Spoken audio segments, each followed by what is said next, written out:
Hello, my name is Jalen West, and I'm the Senior Marketing Manager here at PPR Capital Management. Today I'm joined by Chuck Halko, our Chief Financial Officer, to walk through our Q3 updates. This quarter demonstrated disciplined deployment, solid liquidity, and inflows that continue to outpace our obligations to investors. Thanks for joining me today, Chuck. Jalen, thanks for having me. Appreciate having you here.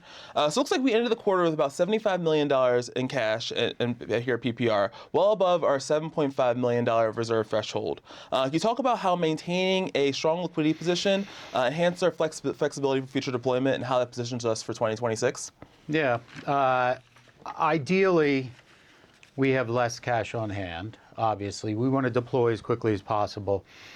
But if you remember, at the end of last year, we had about $80 million on hand, and in the first quarter of this year, we had about $125 million of deployment. So we always have asset purchases lined up that are ready to go. We look at our liquidity on a weekly basis. It's a 6-month forecast of our liquidity position, and we schedule out our upcoming asset deals for purchases within the liquidity to make sure, A, we have enough cash on hand to satisfy our liquidity obligations and our operational obligations as well. So although we had $75 million on hand, we do have $65 to $75 million in planned distributions out for asset purchases in the fourth quarter. So we do think that if everything lines up, that our liquidity position will be lower by the end of the year, although at some point in time, if assets get pushed out, say a month because of legal reasons or other deal-related reasons, like last year we had a large deal that got pushed out to the first quarter of the following year, which resulted in the over $80 million that we had on hand. So liquidity is reviewed frequently. Ideally, we would have less cash on hand, but we do have a strong cash position at any point in time, which allows us flexibility around our purchases and stuff like that. Mm-hmm. And it sounds like you mentioned there, we have a little more cash on hand than we would ideally like to have, but we have a plan for it. We have a deployment plan and assets to place that within relatively soon. Yeah, and we have a robust pipeline of potential asset purchases, so we do turn more away than we actually accept. It has to hit our buy box, it has to hit the return levels that we want, and we have to have the liquidity. So, like I said, we have a 6-month forecast that we looked at, and we know all the ins and outs. So we know what's upcoming in terms of purchases, and the deal pipeline is always flowing. We're always looking for new NPL deals out there. We're always looking at multifamily deals, and like I said, we have more deals coming our way than we actually invest in. We want to get kind of the cream of the crop in terms of the return and hitting our buy box. All right, so you're already leading my next question here, Chuck. So how does this quarter's investor deposits and deployments compare to prior quarters, and kind of what do we have planned going forward? Yeah, I would say, so from a deployment perspective, and I'll talk about the year to date. This year to date, we're at our deployments as a percentage, or our investor deposits as a percentage of deployment, it's about 40 to 50%, where last year we were at more like a 70%. Part of that is because of the cash position that we had at the end of the year that got deployed this year.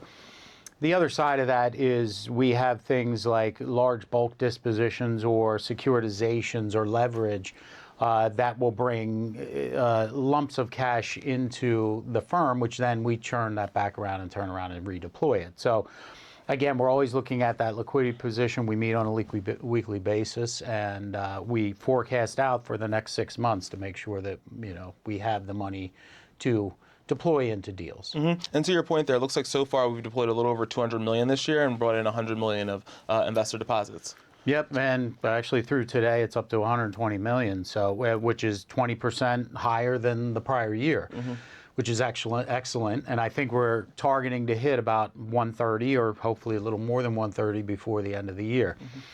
So yes, all that cash needs to be deployed, and as we get cash from dispositions and such, then we turn that around. If you look at this year in terms of the deployment of in the NPL space, it's our highest year ever in terms of the amount of assets we've purchased. Over $400 million in NPLs we purchased this year, and we have more deals in the fourth quarter. So that's a robust pipeline going on there. Yeah, and it seems like we'll hit close to almost $500 million in acquisitions and NPLs this year, which is pretty exciting to see. It's good growth for the firm. Yep. So far this year, in terms of operating inflows, you have about $150 million of cash coming in the door, with obligations totaling to about $60 million. Can you elaborate upon like the drivers that are driving that positive delta there? Yeah, and again, it's a function of the level of dispositions that are occurring, the securitizations. So when we do a purchase into our NPL JV, we'll use leverage and then we'll resecuritize at a higher lending rate. So we end up getting some cash back, and then there's always dispositions that happen throughout the year, and we might have some bulk asset sales like reperforming loan sales. Obviously, like we've talked about before, the best case scenario is you can get a non-performing loan back to reperforming, and then we can turn that around and sell it back to the market. And then those lumps of cash, when that occurs, that will come back to us. So we've had a couple of instances, actually 3 times this year, where we had large lumps of cash come to us through a securitization. If you look at kind of year over year, the amount of our operational cash needs compared to the cash inflows from operations, it's about 40%, so it's fairly consistent from period to period. We do, again, have our weekly liquidity meeting. We look at our needs, and we make sure we have enough on hand to meet our operational obligations. Historically, we had more assets on the balance sheet that liquidated faster, so it was a smoother flow of cash. It's a bit lumpier now because you'll get a big lump of cash when a multifamily property disposes, or when we do a securitization on NPL, or when we do a RPL sale. Then we'll have kind of larger lumps of cash. But we get pretty good lead time in terms of when that's happening and the amount that's going to happen. We lay that in the forecast, and then we know we have assets or cash to deploy. And it sounds like it's really just about the evolution of the business. Back in the day, we were doing those small trades, individual asset sales, and now it's more about securitizations and disposition of multifamily. Yeah, and it is about growth in terms of it's important to manage the cash. It may have been a bit easier historically when you had a more predictable flow of funds. You had smaller deals, more on balance sheet. Now, if we get a multifamily deal and we got to put $20 million into it, I got to hold $20 million until the deal happens, and we may put it out, it gets pushed 30 days, and I have excess cash on hand for an extra 30 days. So it is a little more difficult to management because of the growth and the size of the deals that we're having. But that's what we do. Yeah, it's part of running the fund. Part of the job. Exactly. So I know this quarter there's been a strong emphasis on data and reporting throughout the organization. Can you talk about some of the financial systems you've put in place to kind of broaden visibility throughout the organization and for our investors? Yeah, I would say, and again, I think we alluded to this in the last meeting regarding the controls and enhancing the control environment in the organization. It's evolving. We're always trying to level up and improve the organization and the controls. I think about, management's assertions with respect to the control environment, transparency, completeness, timeliness. You think about some of those management assertions in terms of your data, and at least, what we try to do is kind of have a continuous process improvement mindset, throughout the organization, but within the financial group specifically, we're always thinking about what can we do to improve. So to that end, we're always looking at our subsidiary ledgers, and we have a few subsidiary ledgers where there's not a direct interface with the general ledger, and we're working on creating that interface. We are looking at additional AI functionality within our GL system.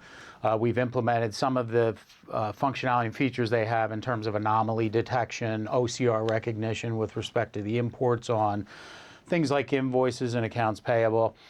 And then we're looking at, in 2026, improving upon our analytical review, utilizing AI tools to do some analytical review of data from counterparties, analytical review of the output of financial information, so we get faster data, that helps management to manage company. And that's, like I said, in terms of completeness, accuracy, timeliness, the faster we can do something and make sure it's right, the faster we have the data that we need in order to make informed decisions. So that's really what we're doing. It sounds like the closer to the real-time data you have allows you to catch a problem before it compounds to something much bigger. Yeah, I mean, to some extent, we're reliant upon information from third parties and counterparties to get data that you need in order to close the books on a monthly basis. But you know, given those limitations, we're always continuing to try to improve and get faster, timelier, you know,